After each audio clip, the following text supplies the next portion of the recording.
other foods that are most likely to cause heart disease. So are there some specifics there? Like who are the real demons within that animal food category? Okay, well, first of all, let's take an even wider lens. It's not all diet. Remember when Dean Ornish showed that he could tackle all the things, lifestyle things that were contributing. Diet was one.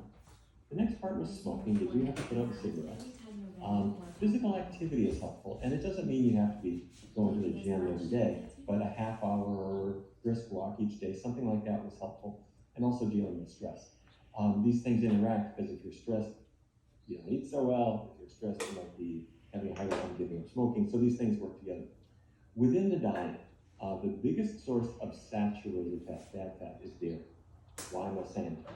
Because all those particles of cholesterol that are clogging the artery, the more of this bad fat that you eat, the more the cholesterol particles form. So saturated fat, that's the fat that's solid and technically like, cheese is not something you can pour into a glass. Cheese is a chunk of solid fat. Bacon grease. Those foods are high in saturated fat. Those are the worst of the worst.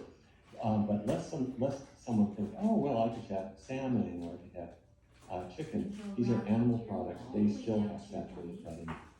Remember, beef fat is about 50% saturated fat and 50% other kinds of fat. For chicken, it puts that number down to about 30.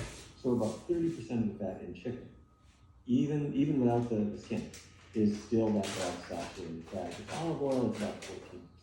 So you see the idea. Chinook salmon, surprisingly high in saturated fat. People think, well, it's got omega-3. It does, but that's not most of it. It's also got the bad fat too. So animal products are a big problem. But let me raise an alarm here, Chuck. We talk to a lot of people who are on plant-based diets. Great idea. But they are marketed targeted with products that are less healthy. Foods that have coconut oil or palm oil. Those are saturated fats too. So those are things that I would avoid completely. If you pick up frozen pizza or some salad dressing or something like that, or peanut butter, look at the label. If it says palm oil or coconut oil, put it back on the top. Those are foods that are very high in saturated fat. That's interesting. And Baker has a question kind of along those lines. Smart person here wants to know, even though an avocado doesn't necessarily have cholesterol because it's a plant food, it still is high in fat. Is that something that may contribute to heart disease? Okay, we're giving out PhDs in nutrition today. That's great. Okay, you're thinking right. Avocados are a plant. They don't have cholesterol, but they do have a lot of fat. So, almost all fruits are low fat. Avocado is an exception. Avocado is a plant. The type of fat in an avocado is not as bad as the type of fat in dairy products or meat. It's mostly what we call monounsaturated. That's the kind that's in canola oil or olive oil. But there are substantial traces of saturated fat in there too. What does that mean? An avocado is less likely to raise your cholesterol than beef fat or chicken fat would be, but it will raise it more than it would if you just didn't have the avocado at all. So it's still part of the problem, but not as bad as the animal fat. The other piece of it is that if you're trying to lose weight, and weight is contributing to your risk, avocados have all that fat. Good fat can add to your thighs and your abdomen, just like the bad fat can. So if you're trying to lose weight, I would get it. All right, so ease off the guacamole there for a little bit. If you're sorry to break your heart. Okay, so we've talked about a lot of the things that contribute. We're kind of tiptoeing around the foods, though, that can help prevent and even reverse heart disease in a lot of cases. Janet is wondering if you can give us some more specifics there. Sure. Okay, I mentioned Ornish's 4 steps. Plant-based diet, exercise, don't smoke, try to get stress. But then David Jenkins at the University of Toronto came up with a really interesting thing. He said, wait, it's not just, let's go vegan. That's good. Let's do that to get away from the animal products. But are there certain foods that have what I'm going to call special effects? And he developed a portfolio of foods that he found especially helpful. And among them are foods that are particularly high in soluble fiber. Oats, for example. If you stir up, well, let's say you pour some breakfast cereal, and it's cornflakes or wheat flakes. They don't dissolve in the milk, the almond milk, hopefully, or soy milk or whatever. They might get soggy, but they're still there. If you make oatmeal, it just kind of dissolves into mush. The fact that it's totally dissolves, means it's soluble fiber. And oats and also beans are rich in the soluble fiber that lowers cholesterol, in addition to the fact that it doesn't have any cholesterol or very little saturated fat. So, oats, beans, those are special effect foods that you can add. Nuts may have a little bit of this effect, but they also are fatty, so they interfere with efforts to try to lose weight. Another one is soy products. For reasons we haven't been able to figure out, soy products will knock cholesterol down a little bit too, over and above the fact that they don't have cholesterol and don't have any animal fat. So those are some special effect foods that you can add in or really emphasize. But the real key is simplicity. When you're planning your plant-based diet, the more it's foods you can recognize. Here's my green beans, here's my corn, here's my rice, as opposed to foods that are processed, where fatty things sneaked in the factory. The more it's simple, the better off you're going to be. Let's give an exam roomy shout out to Northwest Backcountry is joining us today. Said they went whole food plant-based, lost 50 pounds already this year, still have another 40 to go, also quit smoking, and they're using a treadmill desk. So you hear those things combined, all of the changes that Northwest Backcountry has made this year.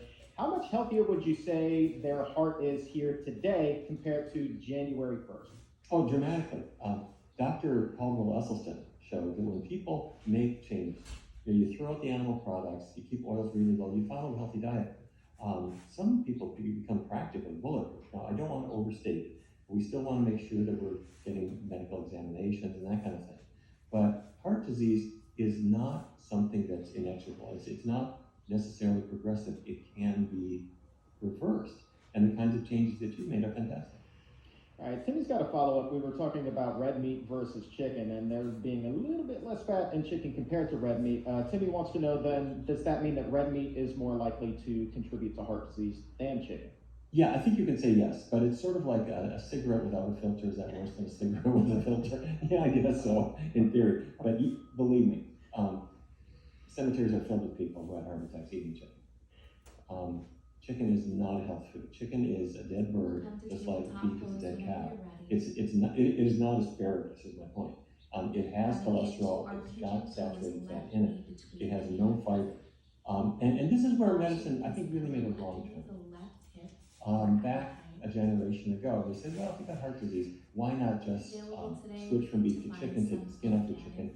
And what they found was that didn't really lower cholesterol very much. And so then patients would go back to the doctor and say, I did what you said, but the diet was a failure. The doctor doesn't try a vegan diet, which has no cholesterol in it, because that will really knock the cholesterol. And back in those days, the doctors would just give up. And they would say, well, I guess you need medicine. Let me put you on a medication. And once you're on a statin, doctors are very reluctant to stop it. The wrong turn we made was we used a diet that was too weak. Switching from beef to chicken, beef to fish, doesn't really do it. And the real proof of this is with a Mediterranean diet. When researchers have tested a Mediterranean diet, which really is not a beefy diet, in fact, it's not even very dairy rich, a little bit of those, but mostly it's fish and vegetables and fruits, olive oil instead of butter. But those changes are halfway changes too. They haven't really gotten the animal products out.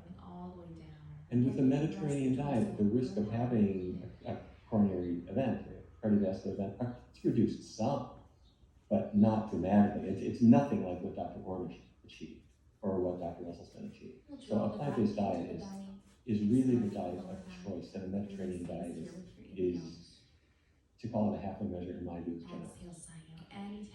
So here's an interesting question. When you're talking about the amount of fat that's in, again, going back to chicken here, I would assume that that is just an analysis of a raw piece of chicken, right? But most people don't eat raw chicken. A lot of people, particularly in this country, eat fried chicken. So when you're frying something on top of the fat that the food already contains, what's the net effect there? Right. Well, first of all, if you ate it even just baked without adding any fat, you're still getting a lot of fat in it. Let's say I take some chicken. I throw away all the dark meat. I even throw away all the skin, and all I've got is some white meat chicken there. It's still 23% of its calories are fat, animal fat, even before you add any to it. But check your scenario. Okay, wait a minute. If I throw that in the fryer, I batter it up and throw it in the fryer, yeah, it adds a whole lot of fat to it. Now, the fryer grease, it may be saturated, it may be trans fat, whatever it is. In no cases it helps.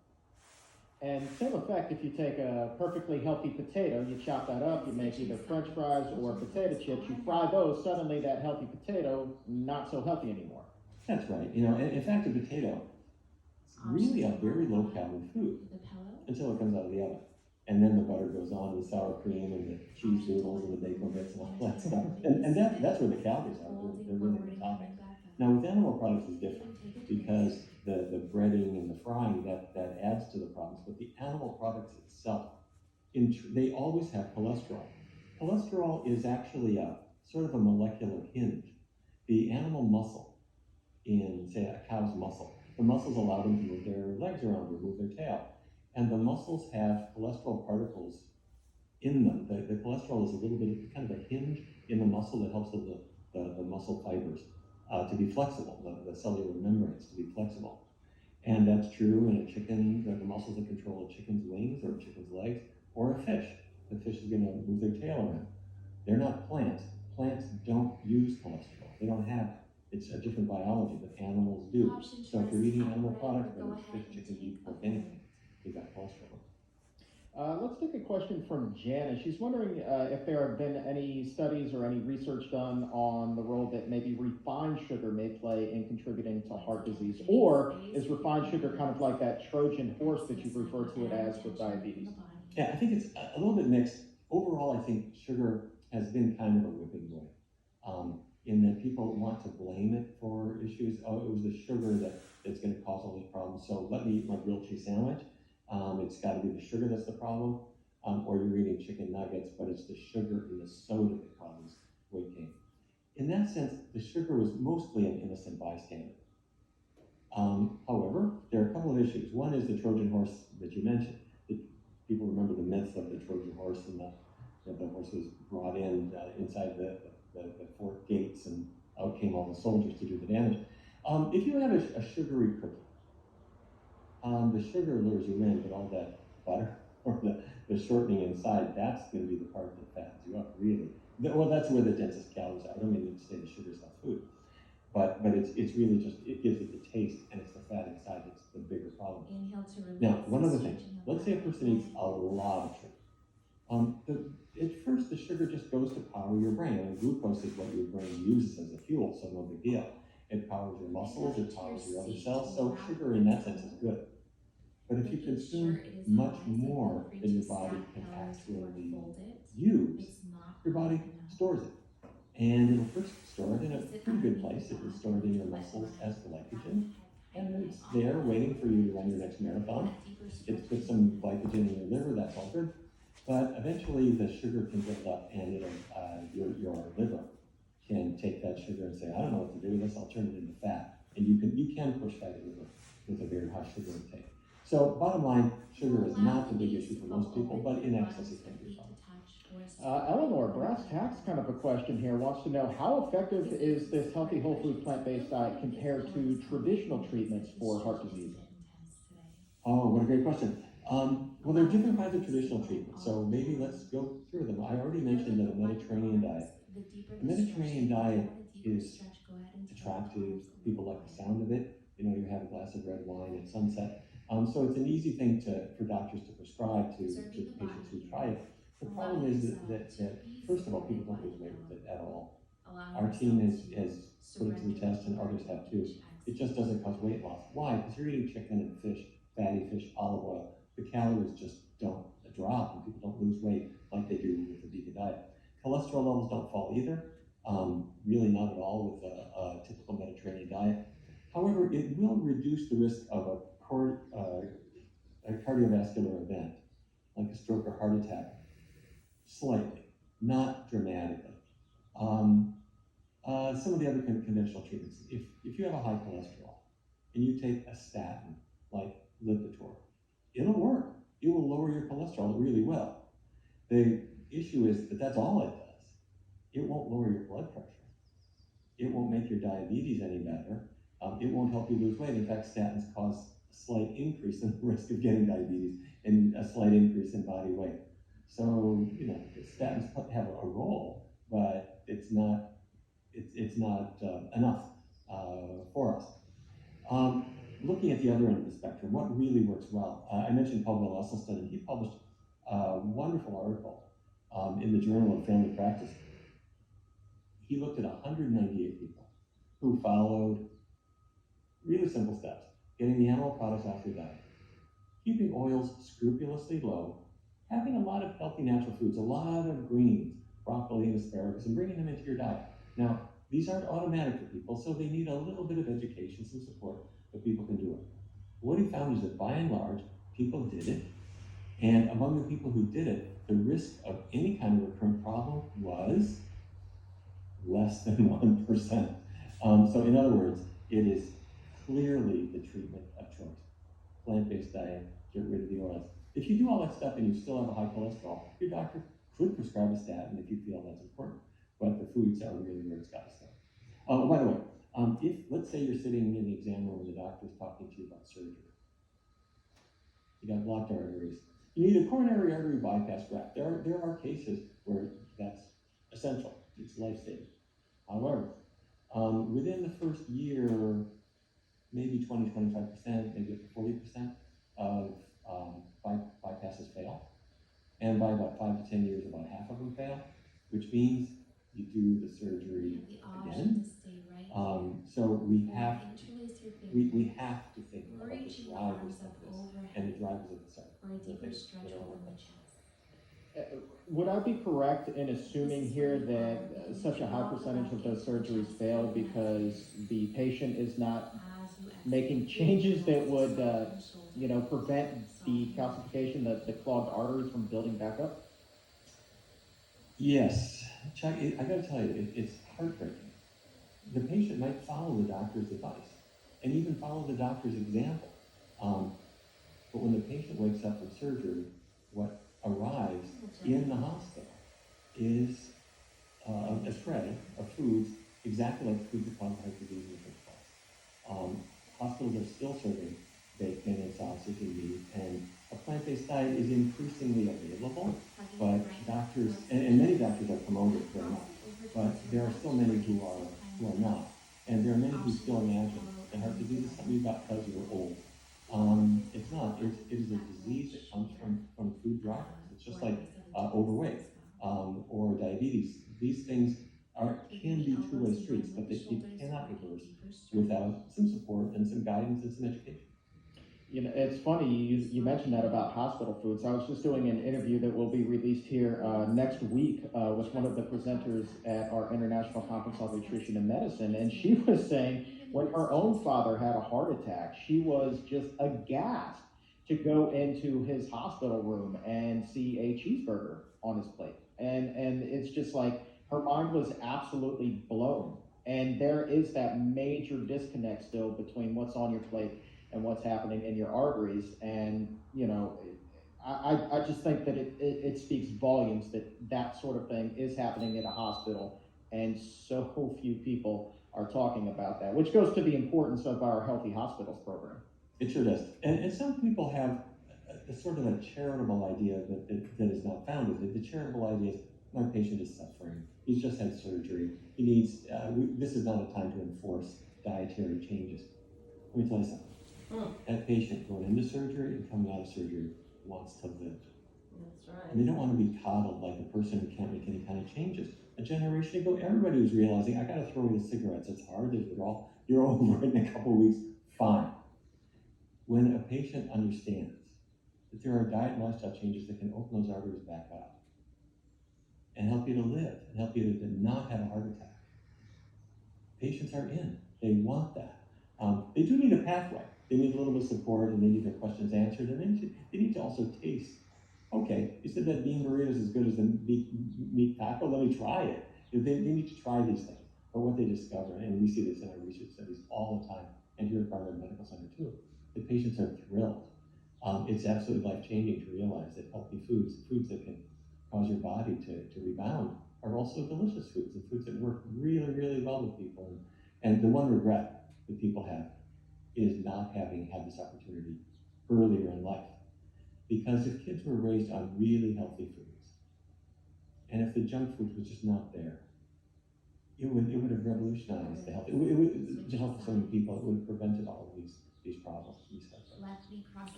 Important question here from Alicia, who's wondering how long on average does it take to reverse heart disease? Great question. Well, first of all, what reversing heart disease means is those narrowings in the arteries. Those narrowings are the arteries are widening up so that more blood, more oxygen can get through. How quickly does it occur?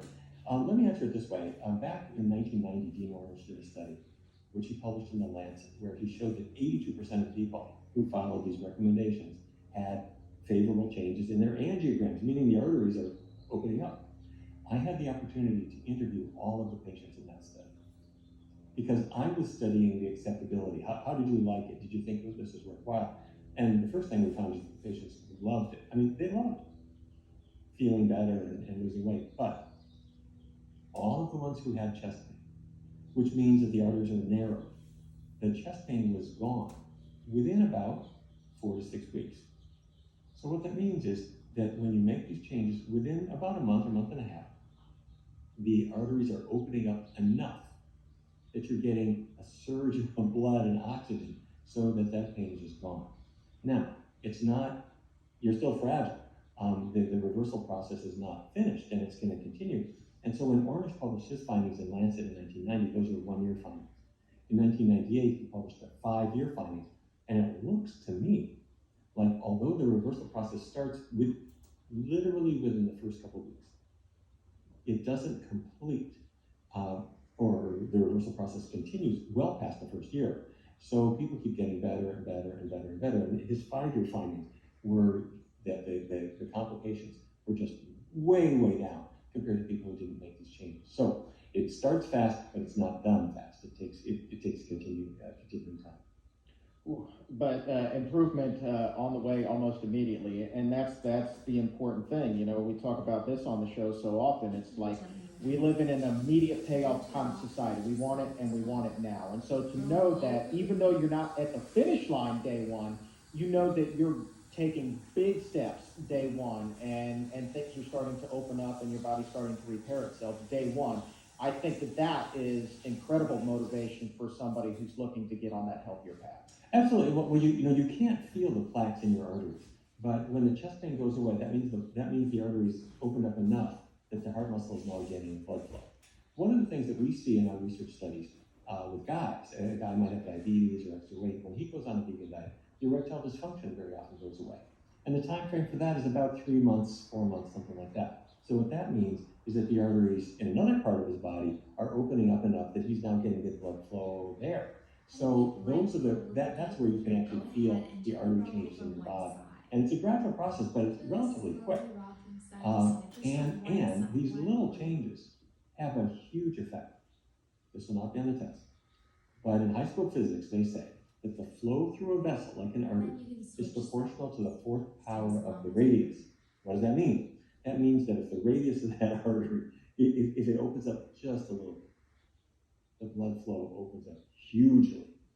And if it closes down a little bit, it's the opposite. So a little bit of reversal goes a long way to making you feel better.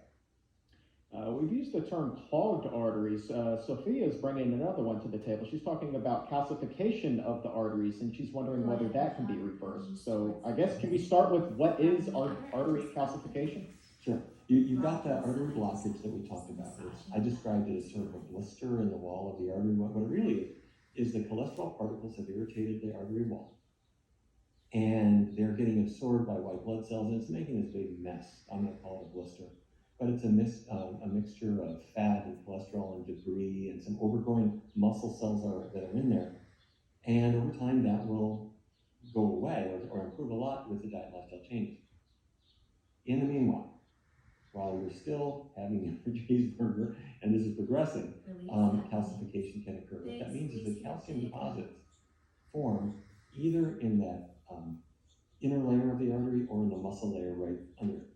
And those can build up over time and they can narrow the artery. However, our goal is typically not to try to make all that calcium go away. Our goal here is to just keep all of those plaques regressing and stable. Because what's going to kill you is not that calcified artery typically. What's going to kill you is a plaque that bursts. It bursts open, and then that leads to a thrombus or blood clot, and that leads to the heart attack. All right, we have time for a few more questions here, so make sure to drop yours in the comment or in the chat. Real quick, before we get to another question, let's get a success story from Jill Erickson, 1217. Jill and her husband, Joel, are just incredible people. Went whole food plant-based in 2016 after Joel's Widowmaker heart attack, she says. And Joel, get this, Dr. Barnard, most recently learned that his risk is now, in his words, quote, Zippo.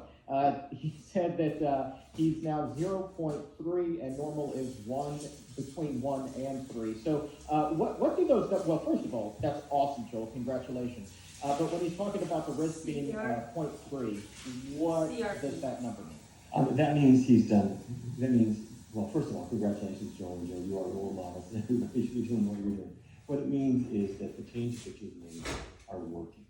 It means they are, doctors try to make these mathematical models of what's your risk in the future, and they do that so that they know what your risks are, but they also want you to know that your risks are enough that you need to make changes. You've made those changes. You've made the changes for yourself, for your family, and frankly, you're inspiring lots of other people to do what you're doing, so fantastic. Question from one is alone here, 1234. How much of this reversal, how much of this healing is dependent on getting your body back to a healthy weight? What would you say is the answer to that question? Getting your weight down is a good idea, but the changes in your arteries occur even independent of losing weight. So what we've been talking about is a disease of the arteries. I know that's a funny thing to say, but if you were a little submarine going through the artery, what you'd see is these huge big blisters in the artery wall. That's what's shrinking. Because if it doesn't shrink and keeps growing, it narrows the passageway for blood, and they can break open and cause a clot. So that's what we're talking about. The same diet change you make will cause weight loss too, and the two will go concurrently. And then the more weight you lose, getting down toward a healthier weight is going to be, that in turn will bring your blood pressure down and bring inflammation. Latoya is joining us a little bit late, but still an important question. We talked about this a little bit toward the beginning of the show, but she's wondering whether an unhealthy junk food vegan diet can still cause heart disease. Well, junk foods can do it. A vegan diet doesn't have any more junk food in it than a non-vegan diet. In fact, most omnivores are, people might be eating burgers and things, and then they're eating the so-called junk foods, potato chips and candy and all those kinds of things. But if you are following a vegan diet just means the animal products are gone. That's a huge step. That's great. Congratulations. But it's good to also take some additional steps too. And that is, if things like potato chips or candy are still lingering in your diet, and luckily, I'm really good. One more success story, this one from Pat. My husband has brought his cholesterol and blood pressure way down to normal following the Erickson diet. We're wondering how much fat from nuts like cashew cream is allowable to keep those numbers great just like they are. Oh, great question. First of all, with regard to nuts, there's been an ongoing discussion about this.